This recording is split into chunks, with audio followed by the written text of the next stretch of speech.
ইতিমধ্যেই হাদি ভাইয়ের অসুস্থতাকে কেন্দ্র করে, তার হামলাকে কেন্দ্র করে সেটার সুযোগ সুবিধা কিংবা রাজনৈতিক ফায়দা নেবার জন্য ইতিমধ্যেই জুলাইয়ের ঐক্যবদ্ধ শক্তির বিরুদ্ধে তারা আঙ্গুল তোলার অপচেষ্টা করে যাচ্ছে, মবক্রেসি করার চেষ্টা করছে।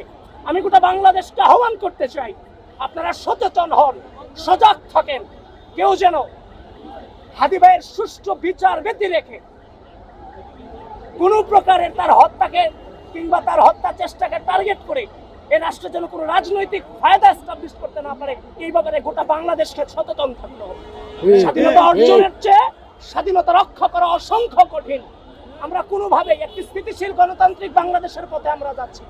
এই মুহূর্তে কোনোভাবেই এই রাষ্ট্র গণতান্ত্রিক চর্চার দিকে ব্যাহত হোক, এটা আমরা কেউই চাই না।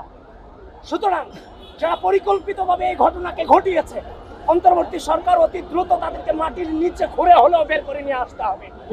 আমরা বিশ্বাস করি সে ক্ষমতায় অন্তর্বর্তীকালীন সরকারের আছে। গোটা বাংলাদেশকে আহ্বান করছি, কোন প্রকারের মবক্রেসিতে না ঘা ভাসিয়ে আমরা বিচারের পক্ষে ঐক্যবদ্ধ হই। সরকারকে আমরা আহ্বান করছি, অতি দ্রুত কালপ্রিটকে এই জাতির সামনে আপনারা নিয়ে আসেন। এটা তো আজকে হাদি ভাইয়ের উপরে ঘটেছে, কয়েকদিন আগে চট্টগ্রামে কিন্তু একজন প্রার্থীর উপরে এটা ঘটেছে। তো সুতরাং এটা তো স্পষ্ট, এই বাংলাদেশি নির্বাচন চায় না কারা? ফ্যাসিস্ট আওয়ামী লীগ। এবং ফ্যাসিস্ট আওয়ামী লীগ ছাড়াও বিগত কয়েকদিন ধরে এই বাংলাদেশে কিছু অপশক্তি নির্বাচনকে বানচাল করবার জন্য সর্বোচ্চ লেভেলের অপচেষ্টা চালিয়ে গেছে। সুতরাং আমরা মনে করছি ফ্যাসিস্ট হাসিনা এবং বাংলাদেশে তাদের যে দূষর রয়ে গেছে তাদের সাথে পূর্বে ছিল, তাদের পরিকল্পিত ঘটনা হওয়ার একটা সম্ভাবনা এটা আছে।